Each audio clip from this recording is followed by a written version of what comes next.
ब्रह्म में मिलने के लिए, सुनने में खोने के लिए कोई भी किताब, कोई भी भाषा और कोई भी विधि पर्याप्त नहीं है। जैसे प्रेम करने की विधि और प्रेम का एहसास समझाया नहीं जा सकता। जैसे सूरज की तपती हुई धूप में एक पेड़ की छाया में बैठकर मिलने वाली शीतलता को सिर्फ अनुभव किया जा सकता है और किसी भी विदेशक बताया नहीं जा सकता। उसी प्रकार माँ दुर्गा को अनुभव करने के लिए और उनका बच्चा बनकर अपना जीवन उनको समर्पित करने के लिए कोई भी विधि, कोई भी नियम हम इंसान बना ही नहीं सकते। लेकिन दोस्तों, जैसे सागर में मिलने के लिए बर्फ की बड़े बड़े टुकड़ों को पिघल कर नदी में मिलना जरूरी है, जैसे हमें फलों की मिठास का अनुभव करने के लिए एक नियम, एक क्रम से गुजरना होता है कि पहले हमें बीज बोना होगा, उस पर पानी देना होगा, प्रेम देना होगा और धैर्य रखना होगा।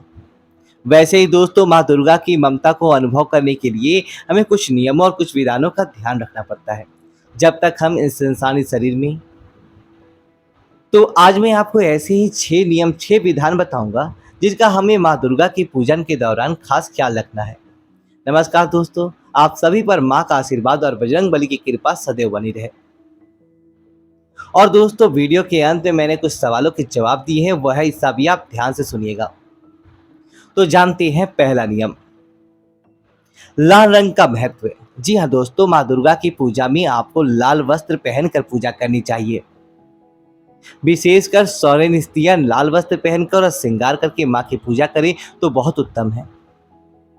माँ को जब आप पुष्प अर्पित कर रहे हैं तो वह लाल रंग के हो तो बहुत बढ़िया है। जैसे कनेल, गुड़हल, लाल गुलाब, पलाश आदि पुष्प जो लाल रंग के, वह माँ को बहुत प्रिय है। और इसमें जो अड़हुल का पुष्प है वह माँ को सर्वाधिक प्रिय है। शास्त्रों के अनुसार अड़हुल के पुष्प के शुरुआती भाग में ब्रह्मा, मध्य में विष्णु और अंतिम भाग में महेश और अंकुरित भाग में स्वयं माँ दुर्गा का वास होता है। इसीलिए अड़हुल का पुष्प माँ को सर्वाधिक प्रिय है। इसके अलावा माँ को श्वेत कमल, अशोक, चंपा, प्राजता आदि फूल चढ़ते हैं, लेकिन जो माँ को सबसे ज्यादा प्रिय पुष्प है वह लाल रंग के पुष्प ही होते हैं। माँ दुर्गा की प्रतिमा या तस्वीर अपने मंदिर में जहाँ रखी हुई है वहां पर लाल वस्त्र बिछा हो तो बहुत बढ़िया है। और जिस चौकी पर आप माँ की स्थापना करते हैं उस चौकी पर भी हमेशा लाल वस्त्र बिछाना चाहिए। माँ की पूजा में आसन भी लाल रंग का होना चाहिए। जो अक्षत आप माँ को अर्पित कर रहे हैं उनमें भी कुमकुम या रोली मिलाकर माँ को अर्पित करनी चाहिए। ऐसे में माँ की विशेष कृपा मिलती है। और माँ की पूजा में प्रयोग होने वाली सामग्री जैसे लोबान है, गूगल है, धूप, पुष्प, घी, रुई, ये सब चीजें भी लाल कपड़े में ही रहनी चाहिए। क्योंकि दोस्तों, लाल रंग निडरता, खुशियों का और प्रेम का प्रतीक है और माँ दुर्गा स्वयं प्रेम स्वरूपा है। तो आइए अब जानते हैं दूसरी जरूरी बात।